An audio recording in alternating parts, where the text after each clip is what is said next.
공수처의 내란죄 수사와 체포 모두 위법하다고 주장하는 윤석열 대통령. 조사에서는 진술을 거부하고 있다고 공수처 관계자가 전했습니다. 검사의 질문에 아무런 답을 하지 않는 것은 물론 공수처에 별도의 자료도 내지 않은 걸로 파악됐습니다.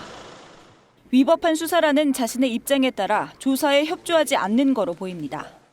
진술 거부는 헌법상 권리이기도 합니다. 핵심 증인들과 진술이 어긋나든지 이랬을 경우에는 나중에 이 부분이 이제 집중적으로 추궁될 수 있기 때문에 진술 거부권을 계속 유지하는 것이 피의자로서는 좀 유리한 전략이 아니었나. 윤 대통령의 진술 거부가 계속되면 공수처가 체포영장에 따른 최대 구금 시간인 48시간을 채우지 않은 채 조사를 끝낼 수 있다는 관측도 나옵니다. 공수처가 준비한 200쪽 분량 질문지에 대해 답변을 모두 거부할 경우 남은 질문을 하지 않고 요지만 작성하는 방식으로 조사를 마칠 수 있다는 겁니다.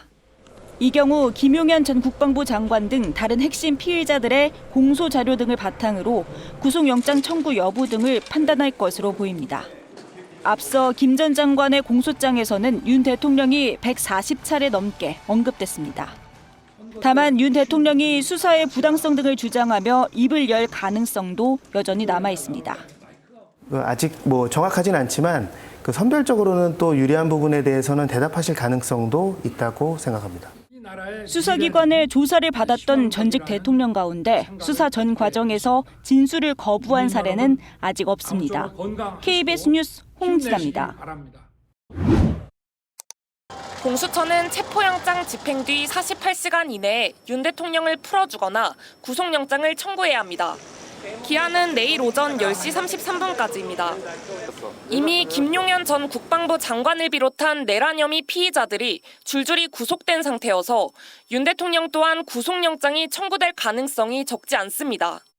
구속영장은 체포영장과는 달리 증거인멸 우려 또는 도주 우려 또는 범죄의 중대성 이런 것들을 주로 보게 됩니다.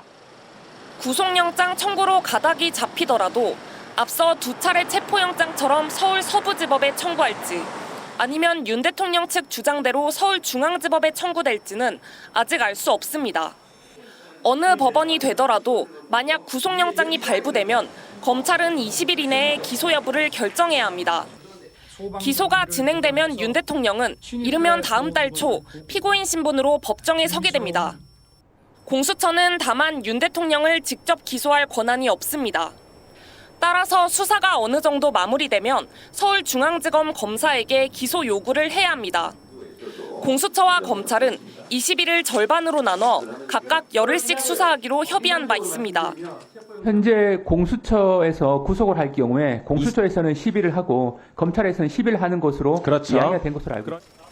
실제 공수처는 문상호 정보사령관을 체포한 지 8일 만에 군 검찰로 넘겼는데 공수처 관계자는 윤 대통령 경우에 대해선 상황이 유동적이라며 말을 아꼈습니다. KBS 뉴스 진선민입니다.